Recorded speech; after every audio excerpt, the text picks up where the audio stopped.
Hi guys, welcome back to my channel. So in the video is going to be my personal favorite because finally the electronic media student in me wants to talk about films. So in the weekend I was at home and நான் வந்து என் ஃப்ரெண்டோடைய Christopher நோலனோட த Odissi movie போயிருந்தேன். நான் இது வரைக்கும் நான் ஒரு media ஸ்டூடெண்ட்டாக இருந்திருக்கேன். நான் நிறைய ஃபிலிம்ஸ் எல்லாம் எனக்கு ஒரு சப்ஜெக்டாக இருந்திருக்கு. கிறிஸ்டோபர் நோலன் பற்றி நான் தியோரிட்டிக்கலாக படிச்சிருக்கேன். பட் நான் அவரோட ஒரு படம் கூட பார்த்ததே கிடையாது. தியேட்டர்லன்னு இல்லை, வீட்டில் டிவியில் லேப்டாப்பில் ஃபோனில் கூட நான் அவரோட ஒரு படம் கூட முழுசாக பார்த்தது கிடையாது. But this the first time I want to see one of his movie in a theater. So எனக்கு மிகப்பெரிய பயமாக இருந்தது என்னென்னா, what if I don't understand the movie. Like ஏன்னா அவர் படம்லாம் புரிஞ்சுக்கிறது ரொம்ப கஷ்டம் அப்படின்னு சொல்லியிருக்காங்க. So I was thinking what if எனக்கு புரியாமல் போயிடுச்சுன்னா என்ன பண்ணுறது அப்படின்ற ஒரு பயம் இருந்துச்சு. But surprisingly, I understood the film really well, and I also thought about one thing, which is the movie is very much similar to Ayathil Urvan. Yes, you hurt me right. Okay, இப்போ எல்லாருமே நீ என்ன லூஸா, அது ஒரு Greek methodology படம், அது ஒரு பழைய கதை, இப்போ இது சம்வேர் இங்கே இருக்கிற Christopher Nolan, you just mat, நீ அது தேவையில்லாமல் ஆயிரத்தில் ஒருவனோட கனெக்ட் பண்ணுற அப்படிலாம் நீங்கள் நினைக்கலாம். But it is beyond the connection. நான் சில விஷயங்களை சொல்லணும்னு நினைக்கிறேன் about the industry. First thing is, see, the Odyssey is an excellent, great film, and today we are celebrating it. And there are people who really want that movie to win Oscar. Like கண்டிப்பா the Oscar அடிக்கணும்னு pray பண்ற fans எல்லாம் நான் பார்க்குறேன். But there was a man in Tamil industry who took a similar story and இவ்வளோ சேலஞ்சிங்கான ஒரு making பண்ணி he presented to the Tamil audience, and Tamil audience not just failed to recognize him, but till date we have failed to appreciate him enough, is what I would say. See, I am a Selvaraghavan fan. அவருடைய behind shoot fans meetupல கூட நான் இருப்பேன். You can just go and watch that video sometime. I think அவருடைய making style has always been different and unique and everything. But அப்போ நம்ம இனஃபா appreciate பண்ணாதனால தான் இப்போ I think we don't have much of good film makers, I would say. Because once ஒரு director கொஞ்சம் அடி வாங்குறாங்க, இல்லை அவங்களுக்கு கொஞ்சம் ஏதோ ஒரு படம் ஒரு ஆஃப் ட்ராக்ல போயிருச்சுன்னா நம்ம வச்சு அந்த டேரக்டரை ட்ரோல் பண்ண ஆரம்பிச்சிடுறோம். I think Lokesh Kanagaraj is the best example to pick and say. Because Maanagaram மாதிரி ஒரு படம், அண்ட் கைதி ப்ரோ, அதுக்கப்புறம் விக்ரம் படம்லாம் தமிழ் சினிமால ஒரு நல்ல படமே இல்லாத ஒரு காலத்துல எவனாவது ஒரு நல்ல படம் எடுத்துட மாட்டானா நம்ம ஏங்கிட்டு இருந்த டைம்ல பெஸ்ட் மூவி. நான் ஜென்ரலா 2-3 தடவைலாம் தியேட்டர் போக மாட்டேன். பட் விக்ரம் நானே 2-3 டைம்ஸ் தியேட்டர் போய் பார்த்தேன்.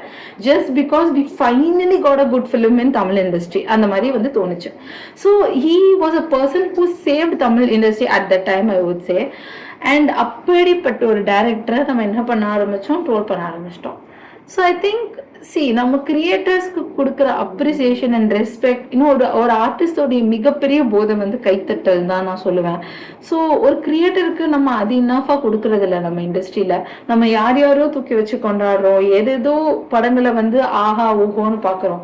பட் இங்கே லிட்ரலியே கம்மி பட்ஜெட்ல அவ்வளோ எஃபோர்ட் போட்டு கஷ்டப்படுற டைரக்டர்ஸ்க்கு நம்ம ரொம்ப ஓகே இன்னும் பெட்டரா பண்ணிருக்கலாமே, இன்னும் பண்ணலாமே, இந்த பட்ஜெட்ல இவ்வளவுதான் பண்ண முடிஞ்சதா, இவன் கொஞ்சம் பெரியாளான உடனே இவனுக்கு கதையே இல்லை, யோசிக்கிற இதுவே போயிடுச்சு.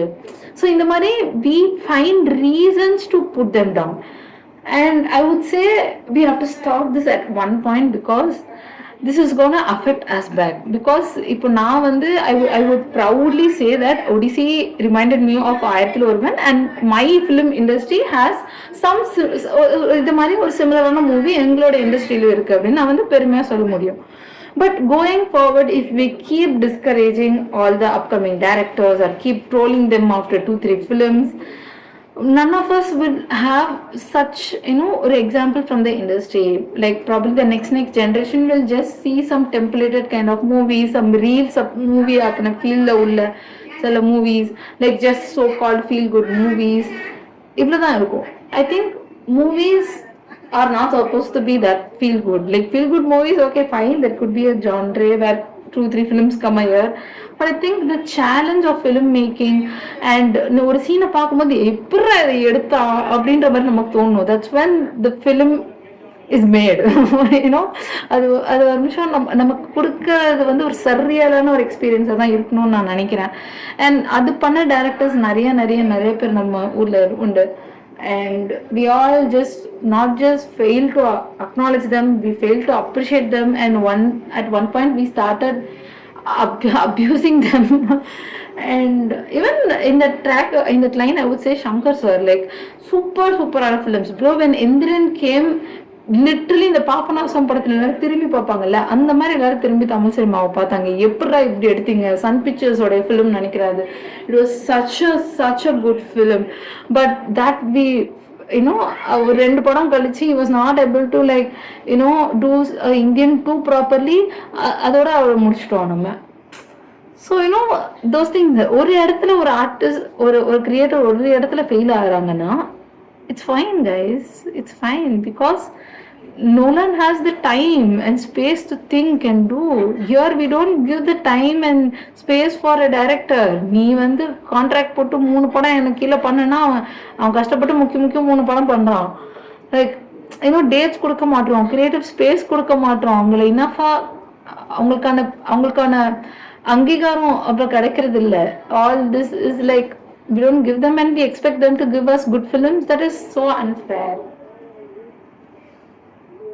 Kumuditen guys, because there is a director in me who's little scared, but I hope I'll work film one day, and I hope the audience change before that, because ஒரு கிரியேட்டர் உடைய திறமைய வெறும் நம்ம ஒரு பாக்ஸ் ஆஃபீஸ்ல பார்க்க நினைக்கிறோன்றது it's a shame, I would say. I think it's high time we change that and we start appreciating our creators, our industry creators as much as we do the Hollywood creators. Cut of the day முடிஞ்சிச்சு. Love you, thank you for watching. Bye bye.